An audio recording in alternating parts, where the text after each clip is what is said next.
Reopening a lawsuit and old wounds. The UN says Serbia is not guilty of genocide. One of Bosnia's leaders is fighting to change that. But should he? Also on today's program, fighting economic apartheid. South Africa weighs up a minimum wage, but will it fix income inequality? And Thai temple standoff. Protesters block police from hunting for a missing monk. Are they defending the sacred or harboring a fugitive?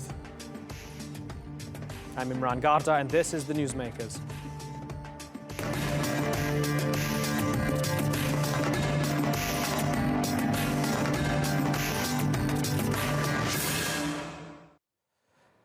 It's a decades-old quest for justice, rekindling deep divisions. One of Bosnia-Herzegovina's three leaders plans to lodge a last-minute legal appeal to challenge a ruling that cleared Serbia of genocide.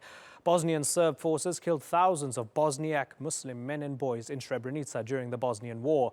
But the UN's top court at The Hague found that the Serbian state was not directly responsible for the killings.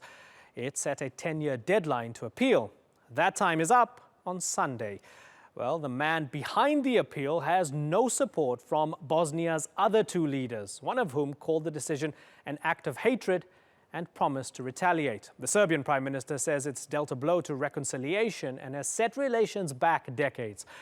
Today's newsmaker is the Bosniak chairman of Bosnia-Herzegovina, Bakir Izetbegovic, as we ask if his mission to hold Serbia accountable for genocide is justified.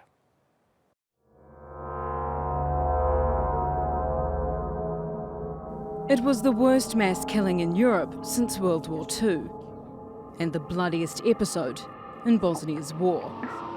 The massacre of 8,000 Muslim men and boys by Bosnian Serb forces, who were trying to carve out a so-called Greater Serbia.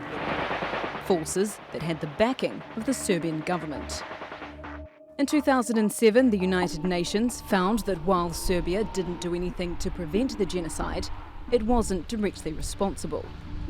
Now the Bosniak member of Bosnia and Herzegovina's tripartite presidency is appealing against the ruling.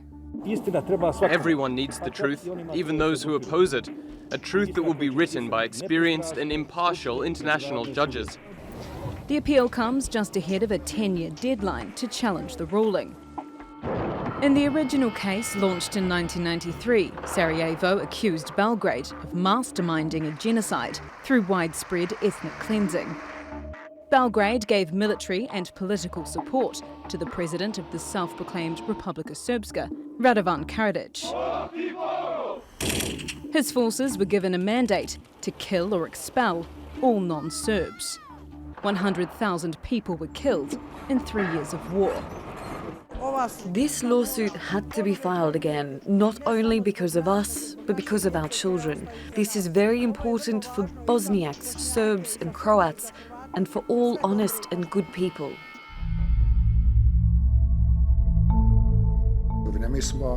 We're convinced that this path will lead to long instability, and this long instability will bring no good to the citizens of Bosnia. Mr.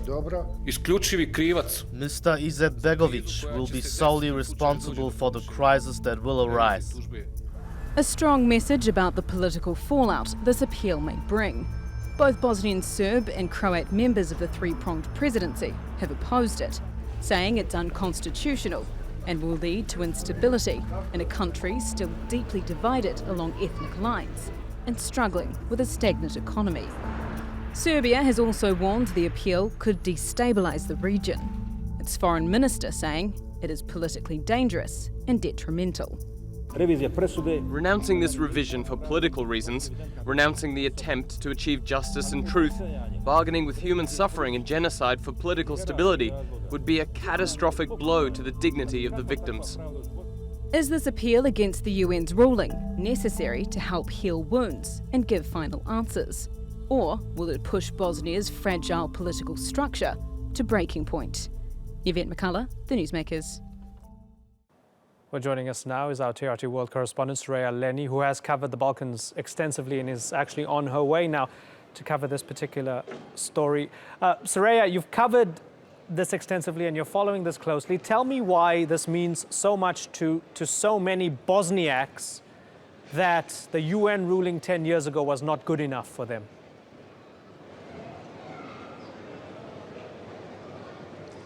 Well, quite frankly, the scale of what happened during that Bosnian conflict and the people who have been held responsible have been individuals within the Bosnian Serb leadership, like Radovan Karadzic, for example. Ratko Mladic is on trial currently at the moment, but there has been no head of an official state that has ever been held responsible for what happened in Bosnia. Slobodan Milosevic, as we know, the former Serbian strongman, died while in custody at The Hague. There's also been no state that's ever been held responsible. The Bosnian Serb entity is kind of a de facto state within the Republic of Bosnia and Herzegovina. It's not actually a functioning state separate to this entity.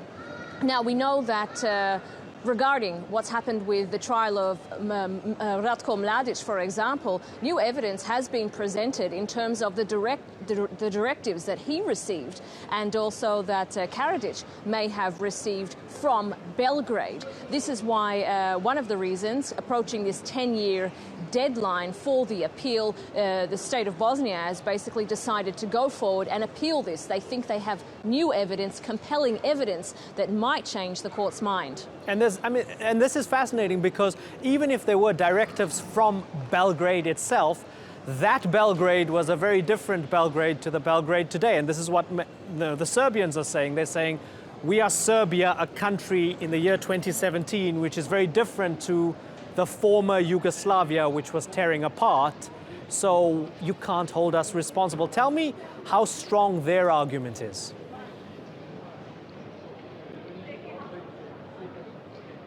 Well, I mean, you are quite right. It is a very different country than what happened and the country that existed after the collapse of Yugoslavia, as it were. And obviously, Slobodan Milosevic is no longer in charge of Serbia. And even within his country, at the time when he lost that second run, or the run of presidency after the war, people really did start to turn against him, his own people, the people that had previously supported him. So it's not as though Slobodan Milosevic always was held in such high regard, or that his actions during the Bosnian Serbian conflict were held in such regard after the ceasefire and after this war came to an end, of course, around 1995, and the Dayton Accords were, of course, implemented. It's a very different country now. However, there is an element within Serbia, including people like Vučić himself, who had been brought to The Hague and indicted over war crimes committed during that era, but had then had the charges dropped, and then he was released, and it was this ongoing fiasco. He is now back in Belgrade running for political office. There is a rise of the right, and these sentiments surrounding this Serbian nationalism that existed during that Balkans conflict. So even though it is a very different country, the leadership is different, there is also another element which many fear is quite dangerous. Many fear people are not showing genuine remorse in Serbia as to what actually happened during the Balkans War. Serbia's Foreign Minister Ivica Dačić said this move to appeal was, quote, very dangerous. And within Bosnia itself, you have both the Bosnian Serb and the Bosnian Croat leaders saying this is not a good idea by the Bosniak leader. How real and how big is this fear that the fragile peace within Bosnia right now might unravel as a result of this appeal?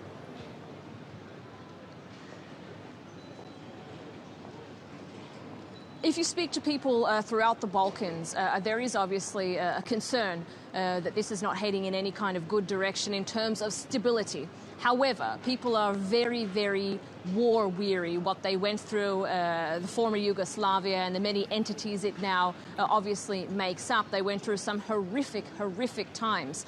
So nobody wants to see a return to war. It's true that there are elements within the Balkans, particularly within the Republic of Srpska in Bosnia, and also in terms of the right in Serbia, who don't agree with what happened during the war. They don't agree with how it ended. They still maintain that Bosnia, or at least parts of Bosnia, are part of this so-called Greater Serbia, along with, for example, Kosovo as well. So many people don't want to see sleeping dogs lie, but by and large, I think a lot of people there just don't want to see a return to this kind of acrimony that could lead to further violence. But there is also a legal argument here which may prevent all of this from happening. Serbia, of course, is trying to join the European Union, and they have made made a lot of progress in terms of joining the European Union, at least trying to show that they've been very serious about stability, very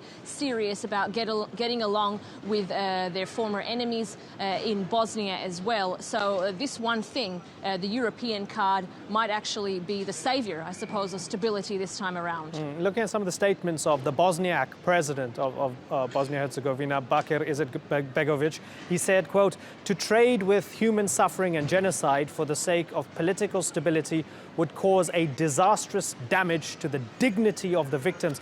And you have many Serbs saying, because he's the son of the wartime president, this is personal for him. Is that a fair accusation that they're leveling at him?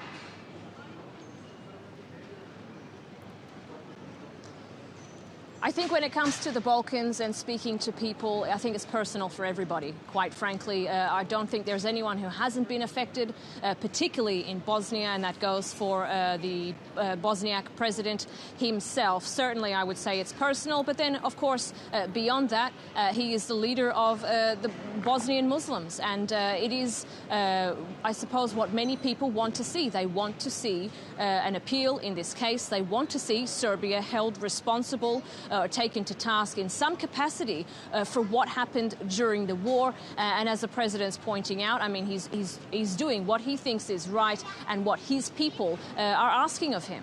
And final question for you, Soraya. I know you have to catch a plane. There was a victory of sorts for families of the victims when they won against the Dutch government because those peacekeepers stood by and allowed Srebrenica to happen. So that was one victory. Would this then be final closure for the families of victims if Serbia can be held accountable for genocide?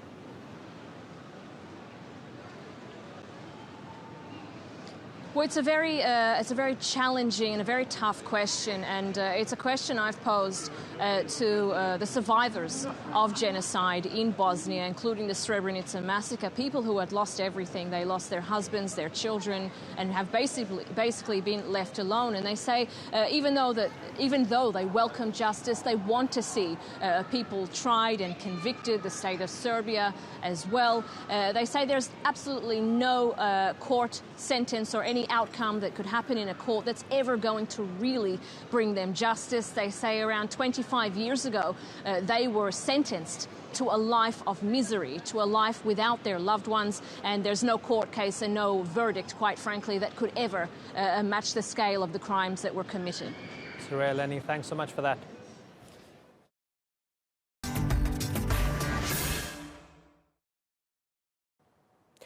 South Africa has one of the world's widest gaps between the rich and poor. While the government says it's made significant progress since the end of apartheid, 1/10 of the population still controls 95% of the wealth.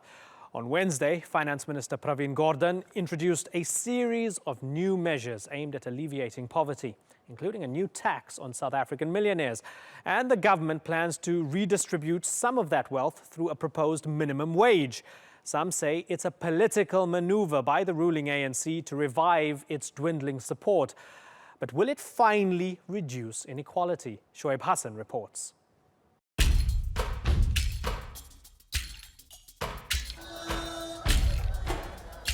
Times have been tough for the economy in South Africa, and as incomes fall, it's become harder to make ends meet. That's why these people are protesting. They blame what they say is the white minority's control of a majority of the country's resources. That may not be entirely untrue. The legacy of apartheid still casts a dark shadow over the Rainbow Nation. There's still a lot to be done despite the efforts of black leaders since Nelson Mandela to correct the situation. That includes remedying the nation's huge income disparity. The average income for black households here is $19 a day, while average income for white households is $93 a day. But it's not just the past that continues to drag down black South Africans. Economic policies of recent governments, particularly the current one led by Jacob Zuma, have made the situation worse. Zuma's term has been dogged by accusations of mismanagement and corruption, and his decision to fire 2 finance ministers last year sent the South African rand into a downward spiral. It still hasn't recovered. It also means that in 2017, economic growth fell to 0.4% and unemployment rose to 35%.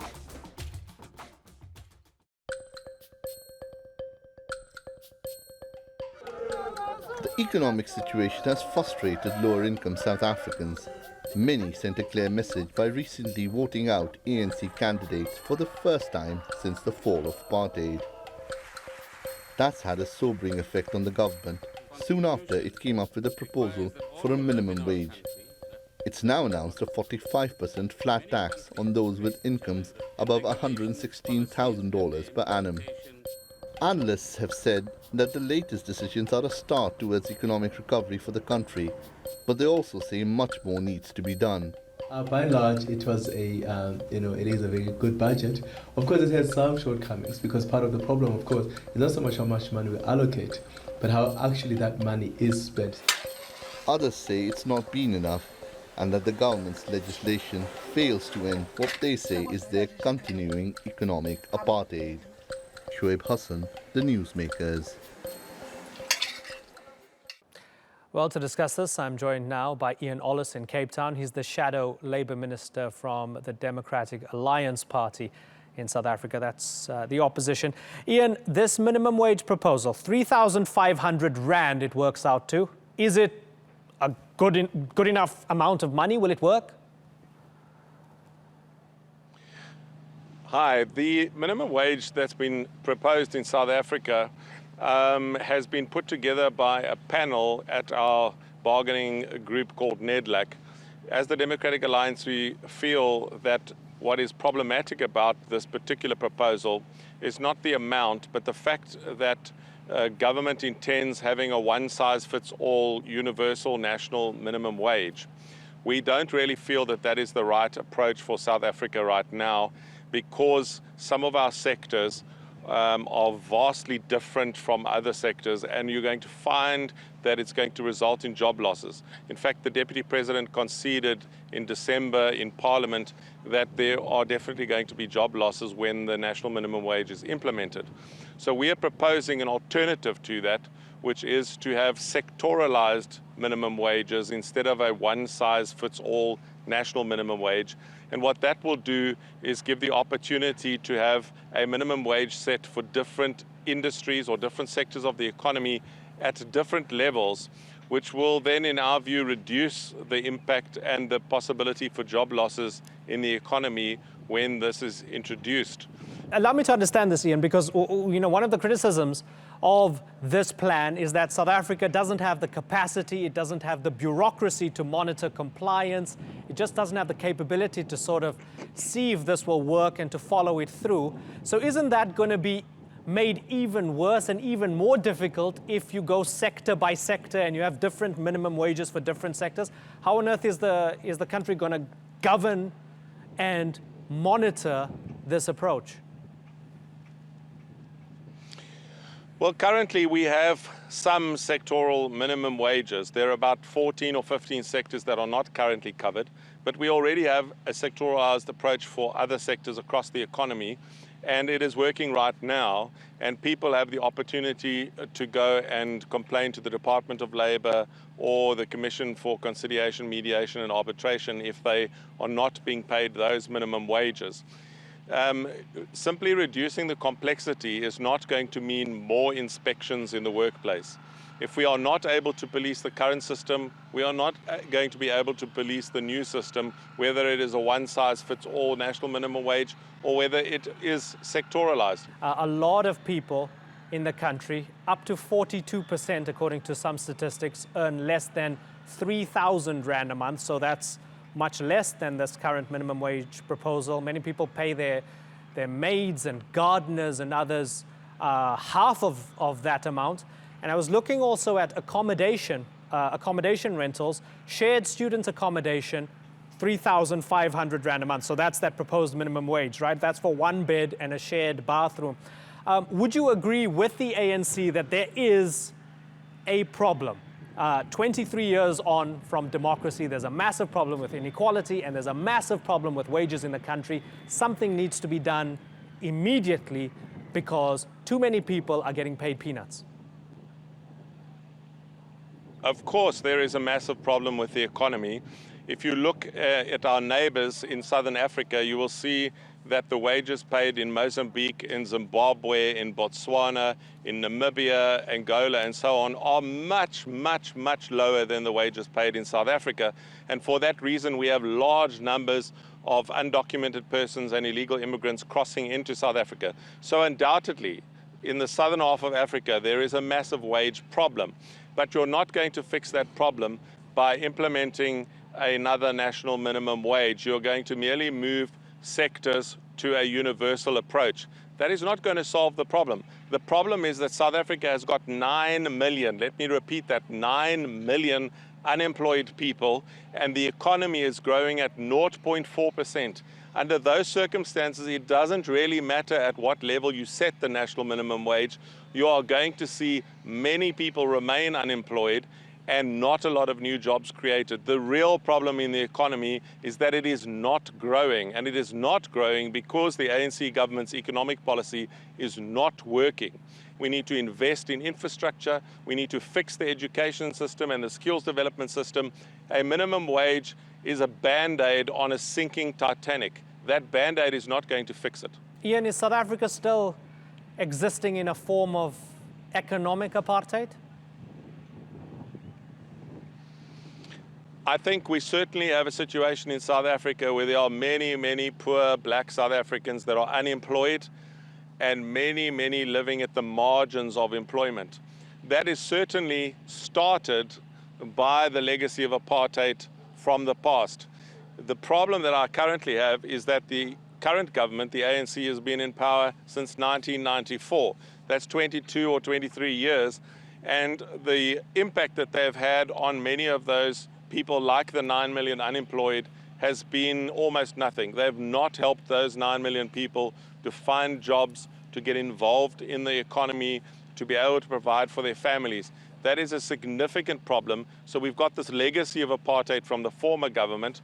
We've got the fact that under the current government, the education system is not delivering to the most needy in society, nor is the jobs market. It's a significant problem that needs to urgently be addressed by government. Yet your party, the DA, can't quite get the base that the ANC can get. It can't quite get the numbers. They still get well over 50% of the vote. With that in mind, what's your plan to have a broader appeal to the masses? Actually, I don't call 53% well over 50%. It's only 3% over 50%. Their success at the polls has been shrinking since about 2004. In the Thabo Mbeki era, they had close to 70% of the vote. In the last election, they only got 53% of the vote. That's a significant drop, and it's going to drop yet again in the 2019 national elections. And I fully expect the ANC to drop below their current 53% at local level when we have the national elections. They could very well be looking at a loss of their 50% majority at national level in the 2019 election, and that will open the space for the opposition, perhaps in a coalition, to form a new government in 2019. Okay, Ian, good to talk to you. Ian Ollis joining us there from Cape Town.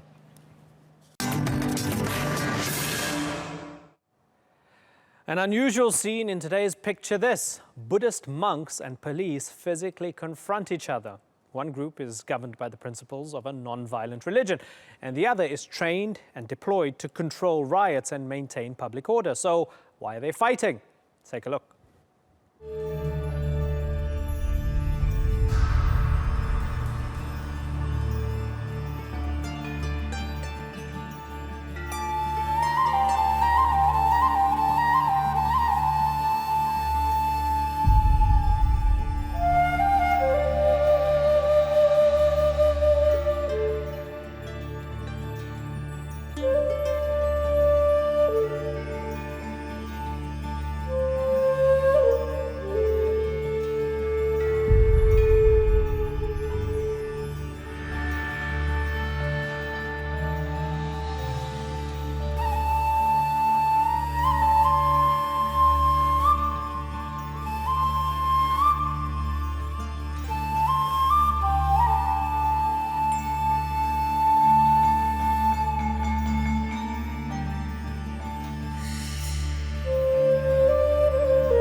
That's all for this edition of the Newsmakers with me, Imran Garta. Thank you for watching.